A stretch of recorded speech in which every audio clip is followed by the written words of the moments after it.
దేవుడిచ్చిన ఒక అద్భుతమైన వాగ్దానం, ఒక మూల వాగ్దానం, ఈ 3 డేస్‌కి దేవుడు మనల్ని నడిపించిన వాగ్దానం ఈరోజు ఈ ఉదయకాలంలో దేవుడు మీ మధ్యలో పంచుకోవాలని నన్ను ప్రేరేపిస్తూ వచ్చారు. 115వ కీర్తన 13వ వచనం నుంచి నేను చదువుతాను. 115వ కీర్తన 13వ వచనం. పిన్నలనేమి పెద్దలనేమి తన యందు భయభక్తులు గల వారిని యెహోవా ఆశీర్వదించును. ఆమేన్. యెహోవా మిమ్మును మీ పిల్లలను వృద్ధి పొందించును. ఆమేన్. భూమి ఆకాశములను సృజించిన యెహోవా చేత మీరు ఆశీర్వదింపబడిన వారు. ఆమేన్. ఆకాశములు యెహోవా వశము, భూమిని ఆయన నరులకిచ్చి ఉన్నాడు. మృతులను మౌనస్థితిలోనికి దిగిపోవారును యెహోవాను స్తుతింపరు. మేమైతే ఇది మొదలుకొని నిత్యము యెహోవాను స్తుతించెదము. యెహోవాను స్తుతించుడి. ఆమేన్. Praise God. మొట్టమొదటిగా ఈ వాగ్దానం ద్వారా దేవుడు మాట్లాడడం జరిగింది, పిల్లల గురించి ప్రార్థించాలి అని. సో ఇక్కడ భక్తుడు ఏం చెప్తున్నారు అంటే, పిన్నలనేమి పెద్దలనేమి, పిల్లలైనా పెద్దలైనా తన యందు భయభక్తులు గల వారిని యెహోవా ఆశీర్వదించును. మనం బైబిల్ గ్రంథంలో ఆదాం మొదలుకొని ప్రకటన గ్రంథం వరకు అంటే జరిగిన ఒక్కొక్క భక్తుని యొక్క జీవితాన్ని మనం గనక పరిశీలనగా ధ్యానం చేస్తే ఎంతమంది ఆశీర్వదించబడ్డారో వాళ్ళందరి జీవితాల్లో మనకు కనిపించే ఒక గొప్ప క్వాలిటీ ఏంటి అంటే దేవుని యందు భయభక్తులు కలిగిన బిడ్డలు. ఆమేన్. సో దేవుడంటే భయము కలిగి, దేవుని యందు భక్తి కలిగి, దేవుని మాటకు లోబడి దేవుని సన్నిధిలో నడుచుకున్న ఒక్కొక్క వ్యక్తి జీవితంలో పిల్లలేంటి పెద్దలేంటి అందరూ, పిల్లలనేమి పెద్దలనేమి అందరినీ దేవుడు ఆశీర్వదించడానికి ఇష్టపడుతున్నారంట. నేను దినాన్ని చూసాం కదా, రేఖాబియల సంతతి వారిని దేవుడు ఎల్లప్పుడూ ఆయన సన్నిధిలో ఉండడానికి వారికి ఒక గొప్ప ఆశీర్వాదం ఇచ్చారు. ఎందుకు ఇచ్చారు? వారు దేవుని మాటకు, వాళ్ళ పితరుల మాటకు లోబడ్డారు కాబట్టి. సో ఈరోజు మనందరినీ కూడా దేవుడు ఆశీర్వదించాలని కోరుకుంటున్నారు. ఆశీర్వాదానికి మూలం, ఒక కండిషన్ ఏంటంటే దేవుని యందు భయము భక్తి కలిగి ఉండడం. సో మన పిల్లలకి దేవుని యందు భయభక్తులు మనం నేర్పించాలి, మనము దేవుని యందు భయభక్తులు కలిగి ఉండాలి. అప్పుడు ఖచ్చితంగా దేవుడు మనల్ని, మన పిల్లల్ని ఆశీర్వదిస్తానని వాగ్దానం ఇస్తూ ఉన్నారు. ఆమేన్. నెక్స్ట్ 14వ వచనం అంటారు, యెహోవా మిమ్మును మీ పిల్లలను వృద్ధి పొందించును. వృద్ధి, అభివృద్ధి. అభివృద్ధి ఎక్కడి నుంచి వస్తుంది? చాలామంది అనుకుంటాం కదా, నేను అభివృద్ధి చెందాలంటే మంచిగా బిజినెస్ చేయాలో, లేకపోతే నా టాలెంట్స్ యూజ్ చేసి మంచిగా డబ్బులు సంపాదిస్తే నేను అభివృద్ధి పొందుతాను అని. ఈ రోజుకి గొప్ప గొప్ప వ్యక్తులు అంటే బాగా ధనవంతులైన వ్యక్తుల జీవితాల్లో కూడా నేను ఎంతో అభివృద్ధి చెందాను అనుకుంటున్న వాళ్ళకి కూడా లేని గొప్ప భాగ్యం మనకిచ్చారు దేవుడు. ఏంట భాగ్యము? దేవుని సన్నిధిలో రక్షణ భాగ్యం. సో దేవుని సన్నిధిలో ఉన్న మనము ఈరోజు దేవుడిచ్చే ఆ అభివృద్ధిని పొందుకుంటున్న మనము, మన బిడ్డలు నిరంతరము జీవించే కృపను దేవుడిచ్చారంట.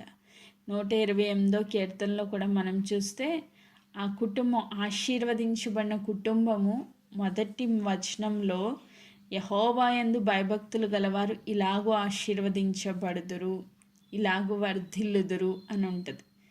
సో ఈ దినాన్ని ఒక్కొక్క బిడ్డ జీవితంలో ఆశీర్వాదం కావాలి, అభివృద్ధి కావాలి, అనేకులకు మేము దీవెనకరంగా ఉండాలి అని ఎంతమంది అయితే ఆశపడుతున్నారో వారందరినీ దేవుడు ఆశీర్వదించడానికి సిద్ధంగా ఉన్నారంట. ఆమేన్. Praise God. ఈ మాటను మనము రిసీవ్ చేసుకుందాం, మన కుటుంబాల్లో దీన్ని అప్లై చేసుకుందాం. నా దేవుడు నా పిల్లల్ని, నన్ను, నా కుటుంబాన్ని ఆశీర్వదిస్తానని, వృద్ధి పొందిస్తానని దేవుడు వాగ్దానం ఇస్తున్నారు. ఆమేన్. నెక్స్ట్ 15వ వచనం, భూమి ఆకాశములను సృజించిన యెహోవా చేత మీరు ఆశీర్వదింపబడిన వారు. భూమిని ఆకాశమును సృజించిన యెహోవా చేత మీరు ఆశీర్వదింపబడిన వారు. ఆమేన్. Praise God.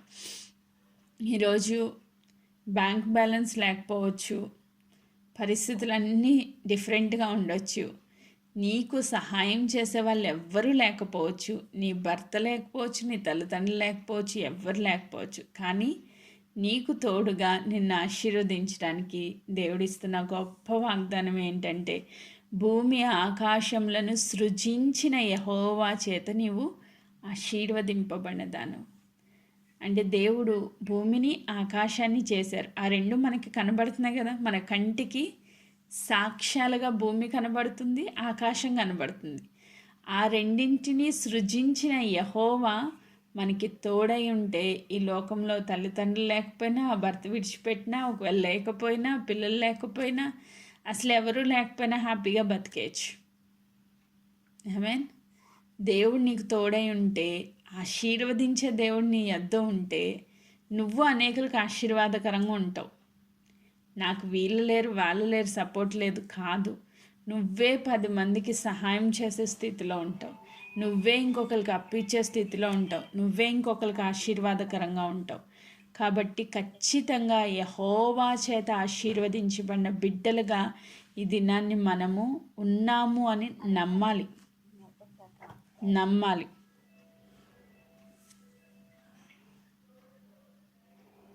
ఆమేన్. Praise God. 16వ వచనం, ఆకాశములు యెహోవా వశము, భూమిని ఆయన నరులకు ఇచ్చి ఉన్నాడు. ఆకాశంలో మనం ఏం చేయలేం వెళ్ళి కదా, ఆకాశంలో బిల్డింగులు కట్టలేం, ఆకాశంలో పనులు చేయలేం. దేవుడు ఆకాశాన్ని ఆయన తీసుకున్నారు, ఆయన మహిమ కొరకు నిలవబెట్టుకున్నారు. కానీ భూమిని దేవుడు నరులకు ఇచ్చి ఉన్నారు. ఆమేన్. ఈరోజు దేవుడు భూమిని మనకిచ్చారు. ఆదాము అవ్వతో చెప్తారు కదా, మీరు భూమిని ఏలండి. ఆమేన్. మీరు భూమిని లోపరుచుకోండి, మీరు భూమిని ఏలమని చెప్పారు దేవుడు. ఈరోజు మనం ఏలే వ్యక్తులుగా ఉండాలి. సో దేవుడు, మనం అనుకుంటాం ఒక చిన్న ఇల్లు లేదు, పొలం లేదు, ఏమీ లేదు, నాకు అసలు ఏమీ లేవు, నాకు ఆస్తి లేదు, ఏమీ లేదు. నీకు ఏమీ లేకపోయినా అన్నీ కలిగిన దేవుడు నీకు ఉన్నారు. కాబట్టి ఏ టైంకి ఏది కావాలో అన్నీ ఆయన ఇస్తారు.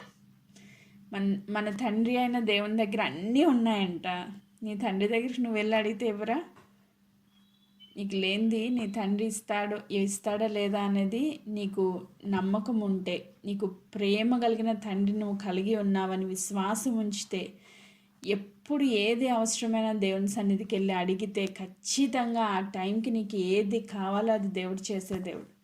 మన కోరికలు అన్నీ దేవుడు తీర్చకపోవచ్చు, కానీ మన అవసరాలన్నీ దేవుడు తీరుస్తారు. ఆమేన్. నీ కోరికలన్నీ దేవుడు తీర్చలేకపోవచ్చు, కానీ నీ అవసరతలన్నీ దేవుడు తీరుస్తారు. నీకు ఎప్పుడు ఏది అవసరమో దేవుడికి తెలుసు. ఆమేన్. మనం కోరికలు చాలా పెద్దవి ఉంటాయి. నేను కోటీశ్వరిని అయిపోవాలి, నా బిడ్డలు కోటీశ్వర్లు అయిపోవాలి, అది అవసరం లేదు నీకు. కానీ నీ బిడ్డలు ఆశీర్వాదకరంగా ఉండాలి, వారు ఆశీర్వదించబడాలి, వారు అనేకులకు ఆశీర్వాదకరంగా ఉండాలి. అది ఖచ్చితంగా దేవుడు తీరుస్తారు.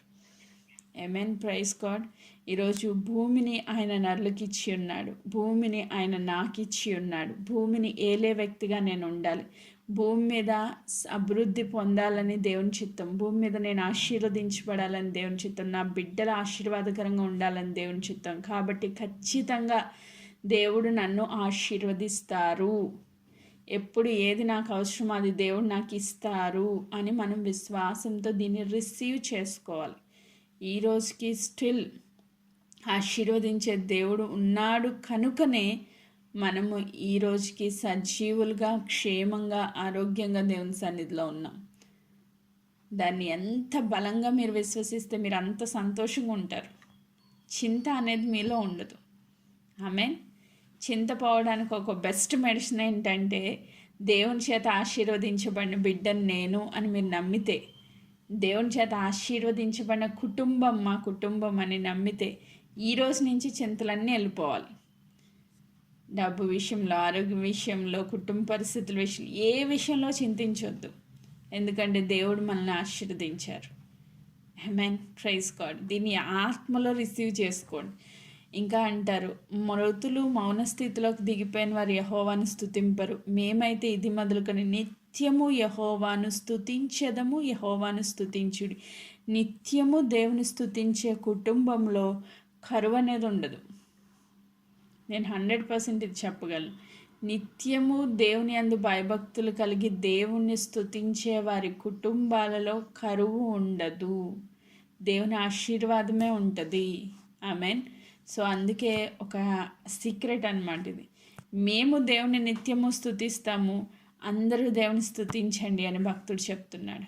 మేమైతే ఎదురు మొదలుకొని నిత్యము యెహోవాను స్తుతించదాం. జిఎల్ఎం గ్రూప్ అయితే ఇది మొదలుకొని నిత్యము యెహోవాను స్తుతించెదరు. అవును, ఆమెన్. ఆమెన్ చెప్పగలుగుతారు అందరూ? ఆమెన్. సో ఈరోజు నుంచి మీరు దేవుని స్తుతించి దేవుని ఆశీర్వాదం పొందుకోవాలి. దేవుని స్తుతించి, దేవుని ఆరాధించి, దేవుడిస్తున్న గొప్ప ఆధిక్యతలను పొందుకోవాలి. సో దేనికి చింతపడే వ్యక్తులుగా మనం ఉండకూడదు. నీలో చింత ఉందంటే నీలో విశ్వాసం లేదని అర్థం. విశ్వాసం ఉన్న వాళ్ళు ఎవ్వరు చింతించరు. ఏలియా విశ్వాసం ఉంది కాబట్టి చింతించలేదు. ఏలియాకి విశ్వాసం ఉంది కాబట్టి చింతించలేదు. ఏలియా అక్కడికి వెళ్ళిన దేవుడు అక్కడికి నడిపిస్తూ వచ్చారు. ఆమేన్, ప్రైజ్ గాడ్. అట్టి ఆశీర్వాదం మన కుటుంబాల్లో, మన బిడ్డల్లో కూడా దేవుడు అనుగ్రహించునుగాక. దేవుడి వాక్య భాగంను దీవించునుగాక. ఈ యొక్క వాగ్దానాలన్నీ జిఎల్ఎం కుటుంబ పక్షంగా సంపూర్ణంగా నెరవేర్చబడునుగాక. ఆమెన్. దేవునికి మహిమ కలుగునుగాక. మరి ఈరోజు ఆల్రెడీ తప్పిపోయిన బిడ్డలు కలిగిన తల్లిదండ్రులకు దేవుడిస్తున్న ఒక మంచి జవాబు ఏంటి అంటే, లూకాసు వార్త 15వ అధ్యాయము, లూకాసు వార్త 15వ అధ్యాయము 11వ వచనాన్ని నేను చదువుతున్నా. లూకాసు వార్త 15వ అధ్యాయం 11వ వచనం. మరియు ఆయన ఇట్లా, నేను ఒక మనుష్యునికి 2 కుమారులుండిరి. వారిలో చిన్నవాడు, తండ్రి, ఆస్తిలో నాకు వచ్చు భాగమిమ్మని తన తండ్రిని అడుగగా అతడు వారికి తన ఆస్తిని పంచిపెట్టెను. కొన్ని దినములైన తర్వాత ఆ చిన్న కుమారుడు సమస్తమును కూర్చుకొని దూర దేశమునకు ప్రయాణమైపోయి అచ్చట తన ఆస్తిని దుర్వ్యాపారం వలన పాడు చేసెను. సో అంతా ఖర్చు చేసిన తర్వాత ఆ దేశమందు గొప్ప కరువు రాగా వాడు ఇబ్బంది పడసాగి వెళ్ళి ఆ దేశస్థుల్లో ఒకని చెంత చేరెను. అతడు పందులు మేపుటకు తన పొలంలో వానిని పంపెను. సో ఈ పరిస్థితుల్లో ఉన్న తల్లిదండ్రులకు, అంటే దుర్వ్యాపారము అంటే ఆల్రెడీ పాడైపోయిన పరిస్థితి, ఇష్టానుసారంగా జీవిస్తున్న పరిస్థితి, వ్యసనాలకు లోబడిపోయిన పరిస్థితి, చెడు స్నేహాలకు దగ్గరైపోయి దేవునికి దూరం అయిపోయిన పరిస్థితి, అట్ ద సేమ్ టైం తల్లిదండ్రులకు కూడా దూరం అయిపోయిన పరిస్థితి. ఇప్పుడు చాలామంది పిల్లలు ఇంట్లోనే ఉంటారు, కానీ తల్లిదండ్రులతో మాట్లాడరు, తల్లిదండ్రులతో సహవాసం ఉండదు, తల్లిదండ్రులకి లోబడి జీవించరు, ఇంట్లోనే ఉంటారు, తింటారు, పడుకుంటారు, వాళ్ళ పనికి వాళ్ళు వెళ్ళిపోతారు. సో ఇలాంటి సిచ్యువేషన్స్లో ఉన్నవాళ్ళు దేవునికి దూరంగా ఉండడమే కాదు, తల్లిదండ్రులకు కూడా దూరం అయిపోయిన పిల్లలు చాలామంది ఈ లోకంలో, ఇప్పుడు మన కుటుంబాల్లో చాలామంది బిడ్డలు ఉన్నారు, రైట్? ఇప్పుడు ఇక్కడ మనం చదివిన కాంటెక్స్ట్లో ఒక వ్యక్తికి 2 పిల్లలు ఉన్నారంట. 2 పిల్లల్లో ఒకడు చిన్నవాడు వచ్చి తండ్రితో మాట్లాడుతున్నాడు. ఏమని మాట్లాడుతున్నాడంటే, తండ్రి, నాకు ఆస్తి పంపకం చేసి నా ఆస్తి నాకు ఇచ్చే అని అడుగుతున్నాడు. నా ఆస్తి, నా భాగం నాకు ఇచ్చేసే అని చెప్పినప్పుడు, యాక్చువల్గా తల్లిదండ్రులుగా మనమైతే ఏం చేస్తాం? నువ్వు ఇంకా స్థిరం లేదు, నేను ఇవ్వను అని చెప్తాం. కానీ ఆ తండ్రి చాలా మంచి తండ్రి కదా. ఇద్దరికి సెపరేట్ చేసి 3 భాగాలు చేసేసి తనకేమొస్తుందో పిల్లలకి ఏమి ఇస్తాడో అది ఇచ్చేసాడంట. ఇచ్చేస్తే వీడన్నీ కూర్చుకోవడానికంటే, ఒకవేళ ల్యాండ్ ఇచ్చుంటాడేమో అదంతా అమ్మేసి డబ్బులు చేసేసుకున్నాడు, పొలాలు ఇచ్చుంటాడేమో అవన్నీ అమ్మేశాడు, ఇల్లు ఇచ్చుంటాడేమో అవన్నీ అమ్మేశాడు, మొత్తం ఆస్తి అంతా కూర్చేసుకున్నాడు. అంటే డబ్బు రూపంలోకి మార్చేసుకున్నాడు.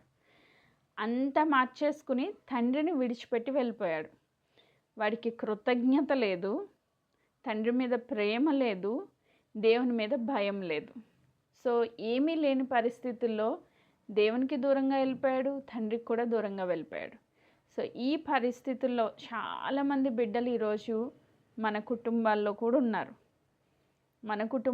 ఉన్నారు. సో వాళ్ళు ఒకవేళ శారీరకంగా మనతో ఉన్నప్పటికీ ఆత్మీయంగా చచ్చిపోయిన స్థితి. నిజంగా ఈ మాట చదివినప్పుడు ఇది 100% కరెక్టే అనిపించింది.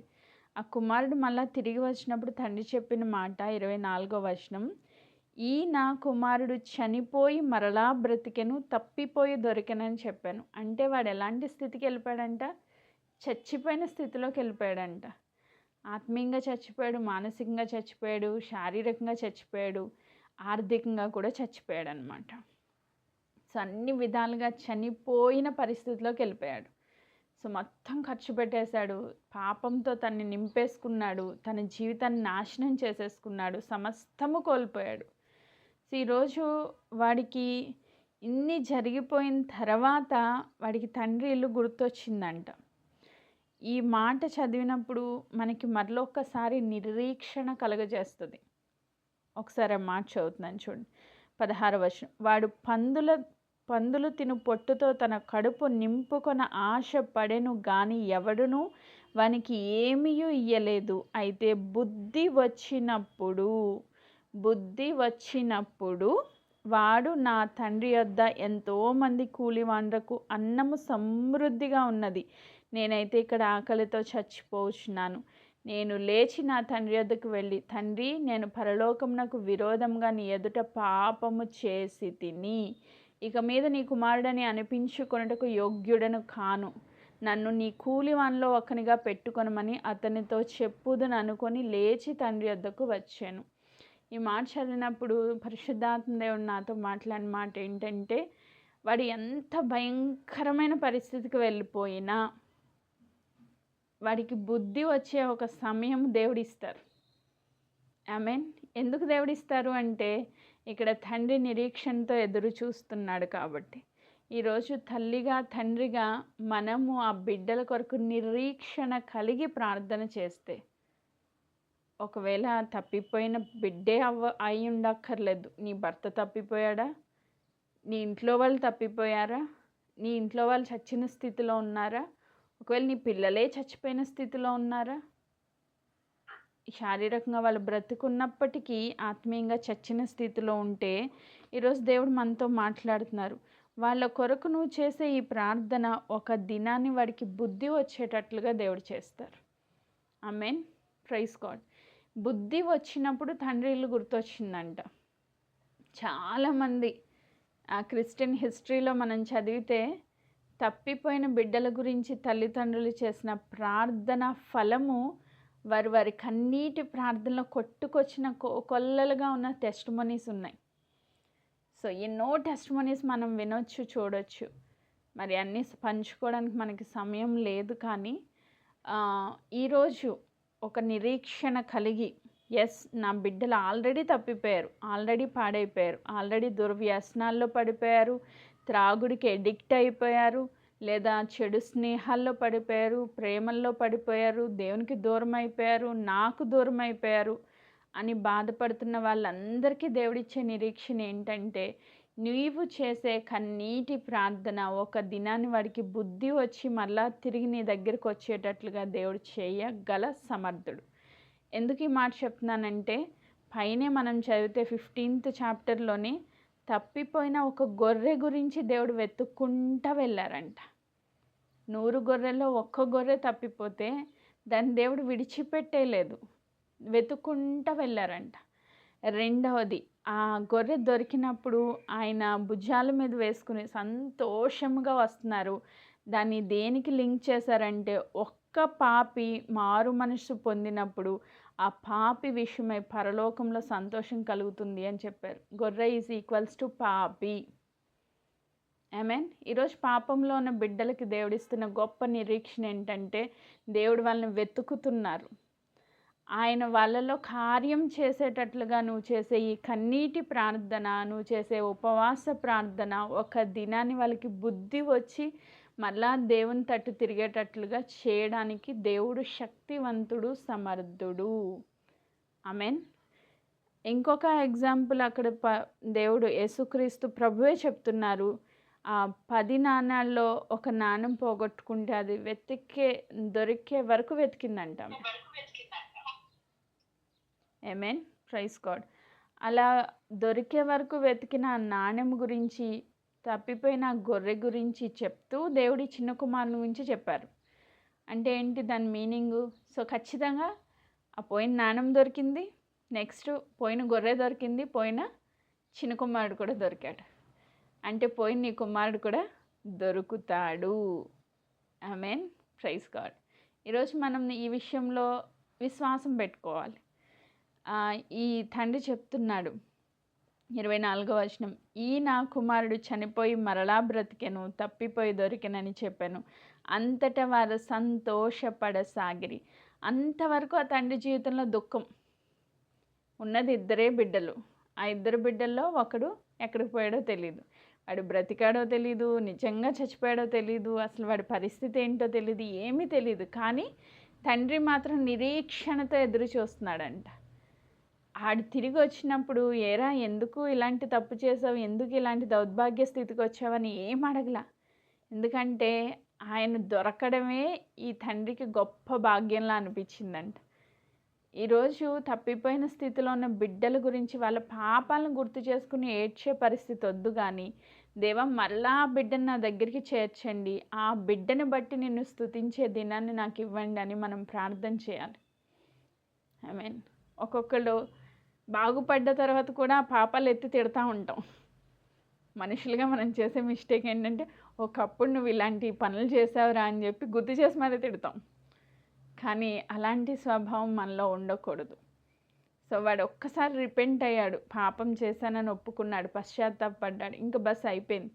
యేసుక్రీస్తు ప్రభువే నీ పాపాలు నేను గుర్తు చేసుకోను అంటే, మనుషులుగా మనం మాత్రం మళ్ళీ గుర్తు చేసుకుని మరీ తిడతా ఉంటాం వాళ్ళు. సో అట్లా చేయొద్దు. మనం గుర్తు చేసుకోవద్దు. గత పాపాలు అన్నింటి కొరకు యేసుక్రీస్తు ప్రభు శిలువలో వెల చెల్లించేశారు. కాబట్టి తప్పిపోయిన ఏ బిడ్డలకైనా మారు మనసు, పశ్చాత్తాపం ఉంది. వాళ్ళు ఒక దినాన్ని బుద్ధి తెచ్చుకుంటారు, మళ్ళీ తిరిగి దేవుని తట్టు తిరుగుతారు, మీ తట్టు తిరిగేటట్లుగా దేవుడు చేస్తారు. ఆమేన్. Praise God. దీనికి ఒక బెస్ట్ ఎగ్జాంపుల్ ఏముంది ప్రభు అని నేను ఆలోచిస్తే, పాల్ గారిని దేవుడు చూపించారు. ఆయన ఎలాంటి వ్యక్తి, అసలు ఆయన జీవితం ఎలా ఉంది అని ఒకసారి ఆలోచన చేస్తే, హింసకుడు, దూషకుడు, హానికరుడు. ఇంతకన్నా గొప్ప హిస్టరీ మన పిల్లలకు ఉందా? మన పిల్లలు ఏమైనా హింసించే వాళ్ళ, మన పిల్లలు ఏమైనా నరహంతకుల, మన పిల్లలు ఏమైనా సంఘాలను హింసించే వాళ్ళ, దూషించే వాళ్ళ? అదేం లేదుగా. అంత భయంకరమైన వ్యక్తినే దేవుడు మార్చుకుంటే మన పిల్లలు ఒక లెక్క దేవుడికి కాదు కదా. దేవుడు చేయగలరు. దేవుడు ఎలాంటి వాళ్ళనన్నా మార్చగలరు. యోనా దేవుని మాటకి విధేయత చూపించకుండా పారిపోతున్నాడంట.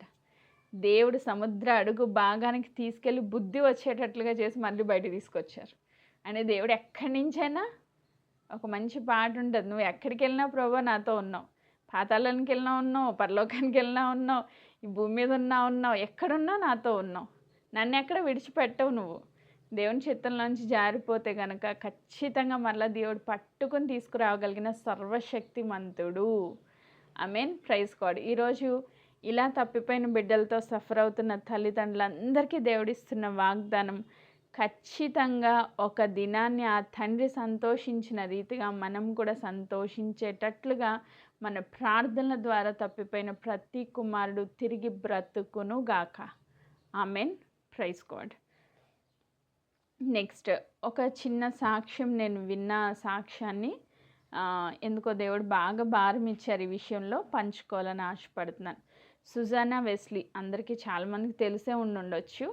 నేను ఎందుకో పరిశుద్ధాత్మ దేవుడు బాగా గుర్తు చేస్తున్నారు. ఆవిడ ఎవరో కూడా నాకు తెలియదు. నేనేం పెద్దగా సాక్ష్యాలు అవి విన్నాను, ఎందుకంటే అంత టైం లేదు. సో దేవుడు ఎందుకు గుర్తు చేస్తున్నారు, నేను విన్నాను. ఆవిడ సాక్ష్యం ఏంటి, అసలు గొప్ప తల్లి అని చెప్తారు, అసలు ఎవరు ఈవిడ సాక్ష్యం ఏంటని విన్నా. ఒక 2 days నుంచి బాగా గుర్తు చేస్తున్నారు పరిశుద్ధాత్మ దేవుడు, బాగా వినమని చెప్పి నన్ను ప్రేరేపిస్తుంటే విన్నా. సో విన్నప్పుడు ఆమె జీవిత గాథ విన్నప్పుడు చాలా పెద్ద స్టోరీయే, కానీ జస్ట్ షార్ట్కట్ చేసి నేను కొన్ని విషయాలు మాత్రం పంచుకోవాలనుకుంటున్నా. ఆమెకి 19 మంది సంతానం అంట. 19 చిల్డ్రన్, 19 మంది సంతానం. దాంట్లో 9 మంది చనిపోయారు.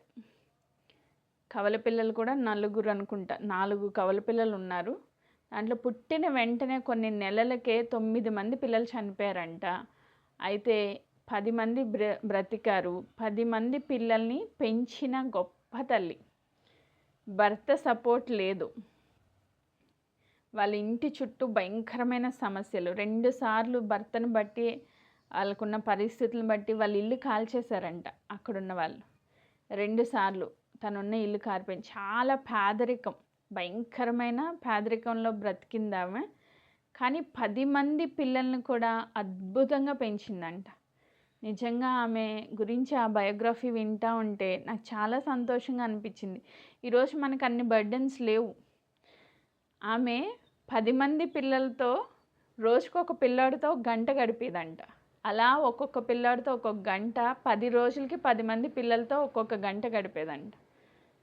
ఈరోజు ఉన్నది 2 పిల్లలు మనకి. 2 పిల్లలతో మాట్లాడడానికి మన దగ్గర టైం లేదు. 2 పిల్లల్ని కూర్చోబెట్టి దేవుని గురించి చెప్పడానికి మన దగ్గర టైం లేదు. సో మనం చాలా బిజీ తల్లిలో.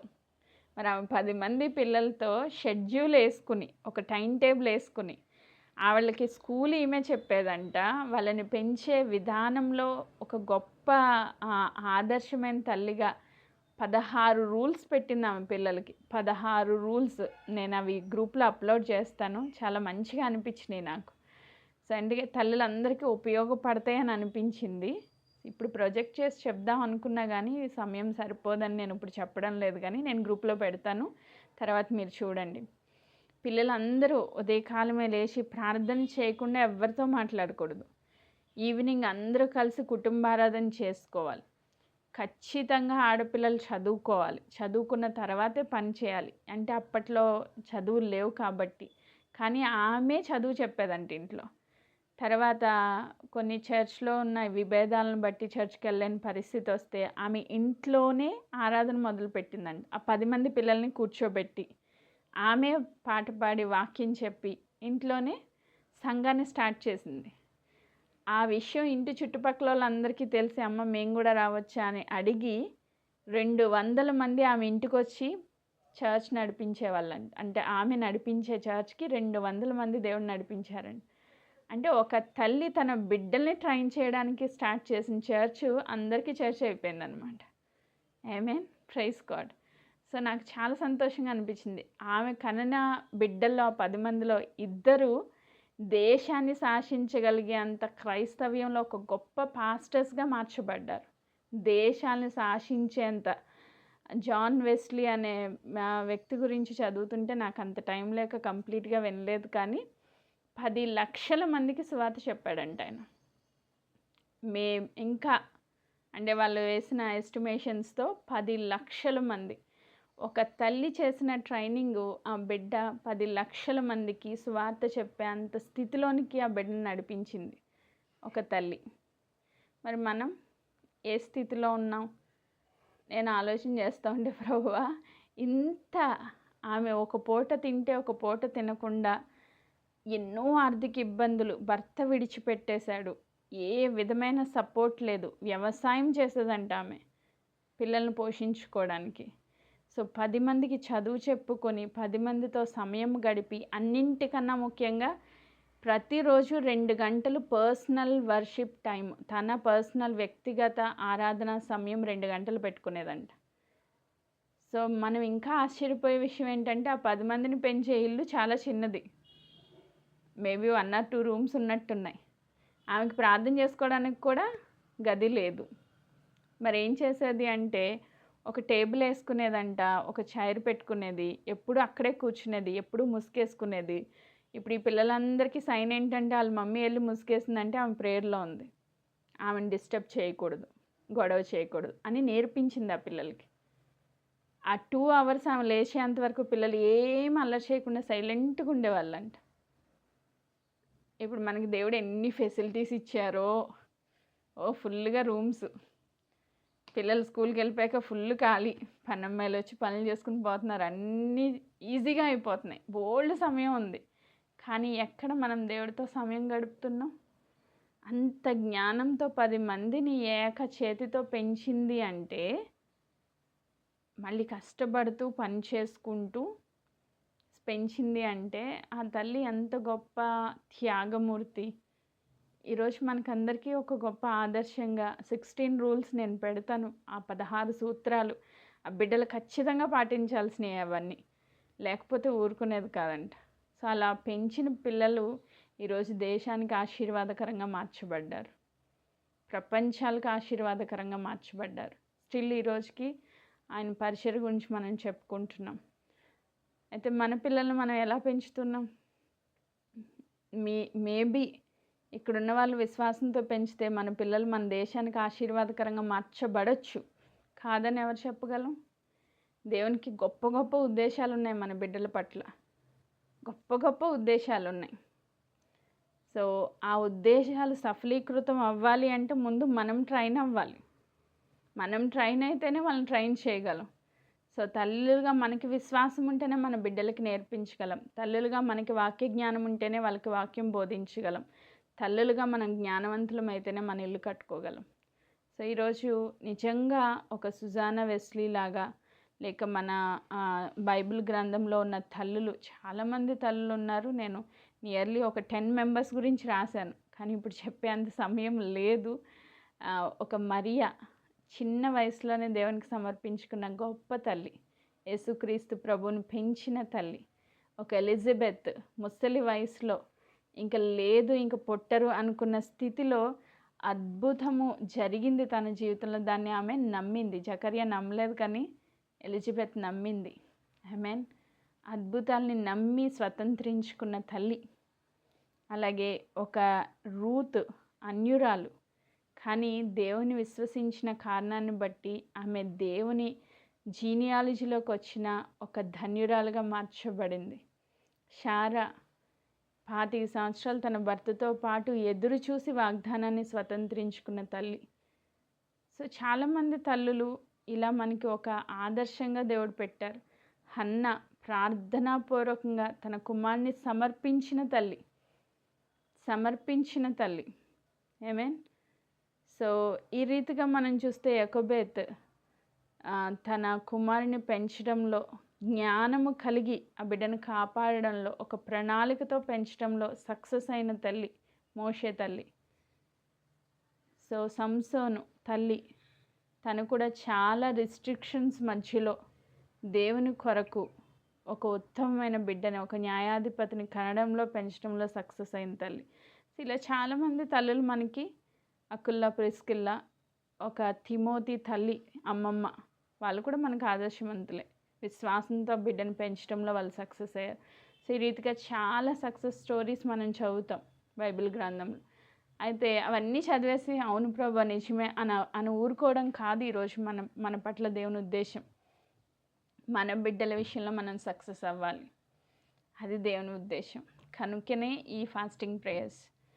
మన బిడ్డల విషయంలో మనం ఈ దినాల్లో మనం మారుమనసు పొంది వాళ్ళ కొరకు మనం చేయాల్సిన ప్రార్థన, వాళ్ళ కొరకు మనం తీసుకోవాల్సిన డెసిషన్స్, నిర్ణయాలు, త్యాగాలు. నిజంగా కుటుంబంలో పిల్లల్ని పెంచడం చాలా త్యాగం చేయాలి. మనకంటూ టైం వెచ్చించుకోవడానికి ఉండదు, మన జీవితాలు పట్టించుకునే అంత సమయం ఉండదు. నేను అనుకున్న సుజానా వెస్లీ గురించి వింటూ ఉంటే మన గురించి ఏం పెద్ద విషయం ఏముంది. సో ఇంకా మనకు కొంచెం టైం ఉంది. ఆమె మొత్తం జీవితం అంతా పిల్లల కోసం పణంగా పెట్టేసింది, కుటుంబం కోసం పణంగా పెట్టేసింది. ఎన్ని త్యాగాలు చేసి ఉంటుంది ఆ తల్లి. ఒక్కొక్క బిడ్డ గురించి కన్నీటి ప్రార్థన చేసేదంట 10 మంది కోసం.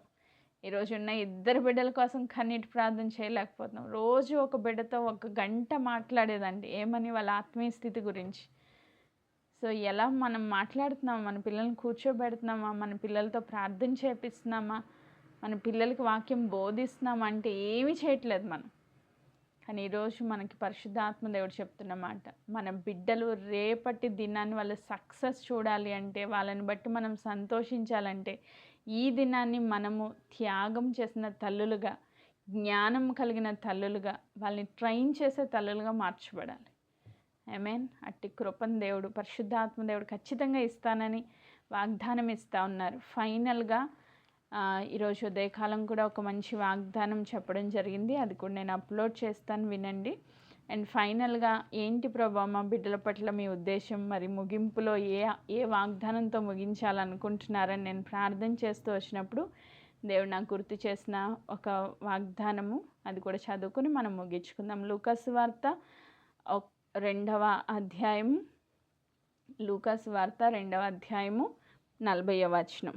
లూకా 2:40. బాలుడు జ్ఞానముతో నిండుకొనుచు ఎదిగి బలము పొందుచుండెను, దేవుని దయ ఆయన మీద ఉండెను. ఆమేన్. ఇంకొక వాగ్దానం 52వ వచనం. యేసు జ్ఞానమందును వయస్సునందును దేవుని దయందును మనుష్యుల దయందును వర్ధిల్లుచుండెను. ఆమేన్. సో ఈరోజు మన బిడ్డలు జ్ఞానమందు, వయస్సునందు, దేవుని దయందు, మనుష్యుల దయందు వర్ధిల్లుదురుగాక. ఆమేన్. యేసుక్రీస్తు ప్రభు పక్షంగా పలకబడిన ఆ వాగ్దానము, ఆ మాట నెరవేర్చబడిన ఆ మాట మన బిడ్డల జీవితాల్లో కూడా దేవుడు నెరవేరుస్తానని చెప్తున్నారు. ఆ బిడ్డ ఎలా ఎదుగుతున్నాడంటే, బాలుడు జ్ఞానముతో నిండుకొనుచు ఎదిగి బలము పొందుచుండెను, దేవుని దయ ఆయన మీద ఉండెను. దేవుని దయ, దేవుని యొక్క కృప వారి మీద ఉంటే, ఆ బిడ్డల మీద ఉంటే వాళ్ళు జ్ఞానవంతులుగా మార్చబడతారు. అలాగే మనుషుల దయ కూడా వాళ్ళ మీద ఉంటే వాళ్ళు వర్ధిల్లుతారు. సో ఈరోజు మన బిడ్డలు జ్ఞానమందు, వయస్యందు, ఆరోగ్యమందు, దేవుని దయందు, పెద్దల దయందు వర్ధిల్లునట్లు దేవుడి కృప కలిగిన ఈ వాగ్దానము మన బిడ్డల జీవితంలో సంపూర్ణంగా నెరవేర్చునుగాక.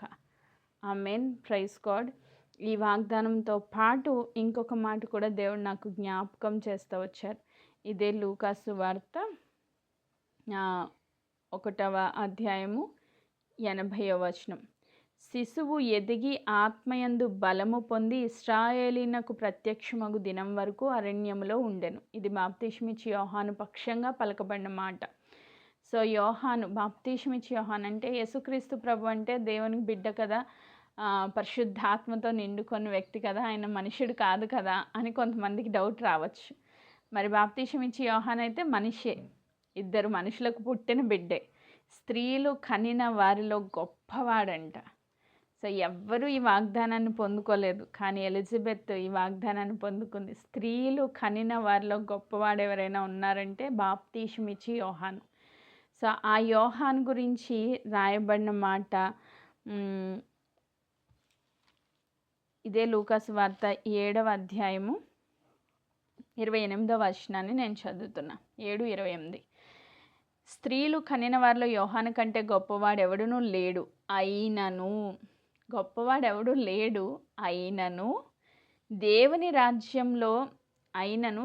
రాజ్యంలో అల్పుడైన వాడు అతని కంటే గొప్పవాడని మీతో చెప్పుచున్నాను. యేసుక్రీస్తు ప్రభు ఇంకొక మాట కూడా చెప్పారు. స్త్రీలు కనిన వారిలో యోహాను కంటే గొప్పవాడు ఎవడు లేడు, అయినను దేవుని రాజ్యంలో అల్పుడైన వాడు అతని కంటే గొప్పవాడు. అంటే దేవుని రాజ్యంలో అల్పుడు మీన్స్ తగ్గించుకొని, దేవుని రాజ్యంలో తను తగ్గించుకొని దేవుని రాజ్యము కొరకు ప్రయాసపడిన వ్యక్తుల్లో ఈ యోహాను కంటే గొప్పవానిగా పరలోకంలో ఎంచుతానని చెప్తున్నారు. ఆమేన్. దేవుని రాజ్యంలో అల్పుడైన వాడు.